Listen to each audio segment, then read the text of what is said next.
Assalamualaikum warahmatullahi wabarakatuh. Sebelumnya izinkan saya untuk memperkenalkan diri. Nama saya Mega Puspitasari dengan NPM 2141103, dan di sini juga saya akan mengenalkan rekan-rekan saya. Yang pertama ada Bernia Merani dengan NPM 2141161, kemudian ada Rafina Puspita dengan NPM 2141123, kemudian ada Fani Sari Puspita dengan NPM 2141063, dan yang terakhir ada Bagus Pangestu dengan NPM 2141042. Baik, pada video kali ini kami akan menjelaskan materi tentang membandingkan kelebihan dan kekurangan berbagai teknik peramalan permintaan, termasuk teknik kuantitatif, kualitatif, dan campuran dalam perencanaan sumber daya manusia. Sebagaimana untuk memenuhi tugas mata kuliah perencanaan sumber daya manusia dengan dosen pengampu Ms. Larasati Ahluwalia, SMSC. Langsung saja pada slide selanjutnya akan dijelaskan oleh rekan saya, yaitu Fani Sari Puspita. Kepadanya dipersilahkan. Sebelum masuk ke penjelasan perbandingan antara kelebihan dan kekurangan pada berbagai teknik peramalan permintaan pada teknik kuantitatif, kualitatif, dan campuran dalam perencanaan SDM, di sini saya akan menjelaskan terlebih dahulu kegunaan dan definisi-definisi dari teknik kuantitatif, kualitatif, dan campuran atau gabungan. Yang pertama yaitu teknik kualitatif. Menurut Creswell dalam buku Research Design 2019 mengungkapkan bahwa metode kualitatif terdiri atas 5 macam, yaitu phenomenological research, grounded theory, ethnography, case study, dan narrative research. Kemudian yang kedua yaitu metode kuantitatif. Kuantitatif digunakan untuk meneliti populasi atau sampel dengan menggunakan alat ukur atau instrumen penelitian. Analisa data bersifat kuantitatif atau statistik dengan tujuan menguji hipotesis yang telah dibuat. Umumnya, metode kuantitatif terdiri atas metode survei dan metode eksperimen.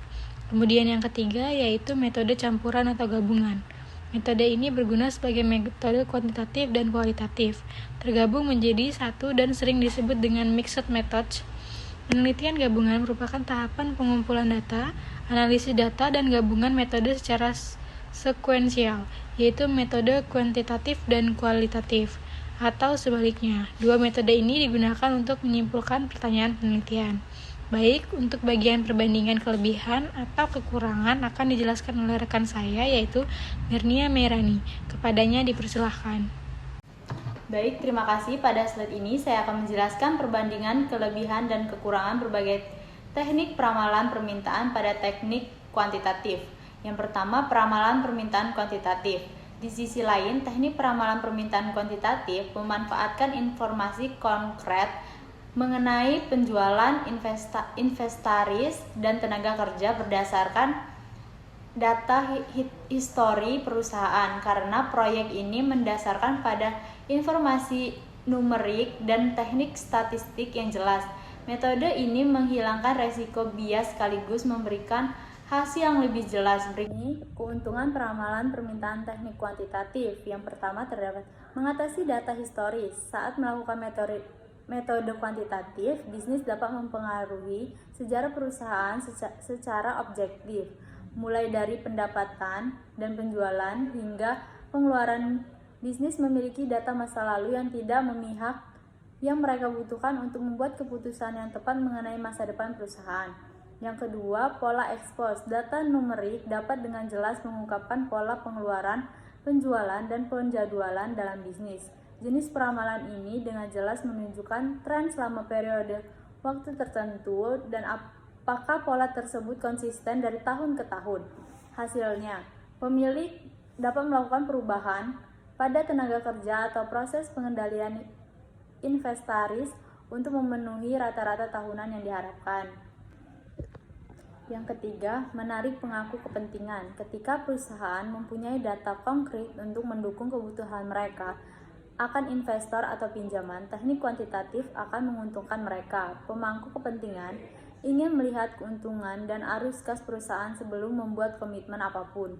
Oleh karena itu, menampilkan tren historis dapat memberikan bahan bakar yang dibutuhkan bisnis untuk meminta lebih banyak pendanaan. Kemudian ada kekurangan. peramalan permintaan teknik kuantitatif. Yang pertama yaitu kurang detail. Meskipun metode peramalan kuantitatif menghasilkan angka-angka yang jelas, diperlukan untuk membuat keputusan penting, metode ini kurang memiliki intuisi dan pengalaman. Jenis perkiraan ini tidak memungkinkan perusahaan mempengaruhi faktor-faktor eksternal yang hanya dapat diungkapkan oleh pengalaman bertahun-tahun dalam industri tersebut. Yang kedua, biaya. Dalam banyak kasus, metode peramalan permintaan kuantitatif lebih murah untuk diterapkan. Mengumpulkan, menganalisis, dan mengatur data kuantitatif memerlukan lebih banyak staf dan hasil untuk mengungkap tren dan pola. Namun kekhawatiran ini dapat dengan mudah diatasi dengan menggunakan alat perangkat lunak perkiraan bisnis yang terjangkau untuk mengotomatiskan prosesnya. Baik, terima kasih. Untuk materi selanjutnya akan dilanjutkan oleh rekan saya Bagus Pangestu. Kepada Bagus Pangestu saya persilakan. Baik, terima kasih.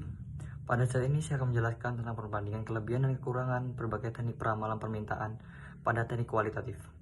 Metode ini berfokus pada opini penilaian dan pengalaman para pakar industri. Bisnis ini dapat mengumpulkan panel ahli industrinya untuk mengumpulkan pendapat mengenai anggaran yang direkomendasikan, kualitas produk dan layanan, kebutuhan tenaga kerja, dan banyak lagi. Alternatifnya, mereka juga dapat mengetahui sikap terhadap produk atau layanan tertentu, melakukan survei pasar atau konsumen, serta kuesioner terhadap target demografis mereka. Berikut ini akan saya jelaskan penjelasannya, yaitu keuntungan peramalan kualitatif. Yang pertama, yaitu fleksibilitas. Dengan memanfaatkan metode kualitatif, pemilik bisnis memiliki fleksibilitas yang mereka perlukan untuk mengeksplorasi pendapat ahli, penilaian, dan intuisi para pemimpin industri mereka tanpa terhambat oleh data numerik yang kaku. Yang kedua, yaitu ada intuisi. Ketika data penjualan kurang, metode perkiraan permintaan kualitatif seringkali jauh lebih akurat dan diinginkan oleh pemilik bisnis. Misalnya, jika perusahaan menunjukkan produk baru yang berbeda dengan produk yang lain yang tersedia, ini mereka tidak akan memiliki data masa lalu untuk memperkirakan permintaannya.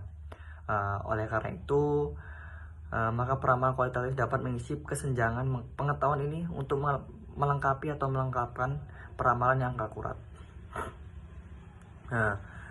Yang kedua yaitu kekurangan peramalan kualitatif. Yang pertama, kesalahan dalam penilaian. Meskipun firasat tentang apa yang diharapkan dalam bisnis jadi akurat, seringkali para ahli di bidangnya terhadap hal-hal yang tidak diketahui. Akibatnya, pendekatan kualitatif rentan terhadap kesalahan manusia karena sangat tergantung pada opininya. Yang kedua itu perubahan tak terduga. Peramalan kualitatif tidak selalu memperhitungkan kejadian itu. Perubahan lingkungan yang tiba-tiba saat seperti cuaca buruk serta pilihan aktivitas pemerintahan dan ekonomi juga dapat menggagalkan kewartukan teknik kualitatif. Yang ketiga, biasanya meskipun para ahli dan konsumen terlibat dalam riset pasar bertujuan untuk objektif, tanggapan mereka dapat sangat dipengaruhi oleh bias pribadi maupun individu yang selalu optimis atau pesimis dapat merusak data kualitatifnya. Baik pada slide selanjutnya akan dijelaskan oleh rekan saya yaitu Rafina Puspitasari. Saya persilakan. Baik, terima kasih. Pada slide ini saya akan menjelaskan perbandingan kelebihan dan kekurangan berbagai teknik peramalan permintaan pada teknik campuran dalam perencanaan SDM. Metode gabungan. Kelebihan campuran dalam perencanaan SDM. Yang pertama, diverifikasi keterampilan M dengan berbagai jenis karyawan organisasi dapat mengakses beragam keterampilan dan pengetahuan yang berbeda. Ini dapat meningkatkan kemampuan untuk menghadapi tantangan yang beragam. Yang kedua, ada fleksibilitas. Campuran karyawan memungkinkan organisasi untuk lebih fleksibel dalam menyesuaikan tenaga kerja dengan kebutuhan ketika berubah-ubah. Kemudian yang ketiga, ada inovasi. Dengan beragam latar belakang dan perspektif campuran dalam tim dapat memicu inovasi dan pemecahan masalah yang lebih baik. Selanjutnya yang keempat, peningkatan belajar dan pengembangan karyawan dengan tingkat keterampilan yang berbeda dapat belajar satu sama lain, menciptakan lingkungan belajar yang berkelanjutan. Mengatasi kekurangan spesifik karyawan dengan keahlian yang berbeda dapat mengisi kekosongan di berbagai area yang mungkin kekurangan tenaga kerja dalam keterampilan tertentu. Selanjutnya yang kelima ada mengatasi kekurangan spesifik. Kekurangan spesifik karyawan dengan keahlian yang berbeda dapat mengisi kekosongan di berbagai area yang mungkin kekurangan tenaga kerja dalam keterampilan tertentu. Selanjutnya kelebihan teknik campuran dalam perencanaan SDM.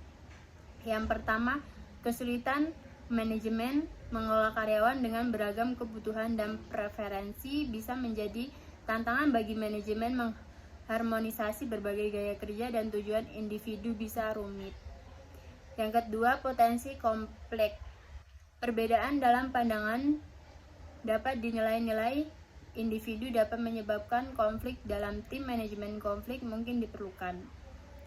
Selanjutnya kesulitan keseimbangan keterampilan. Menyusun tim dengan campuran keterampilan yang tepat. Jika sulit, terlalu banyak atau terlalu sedikit karyawan dengan keterampilan tertentu bisa mengganggu.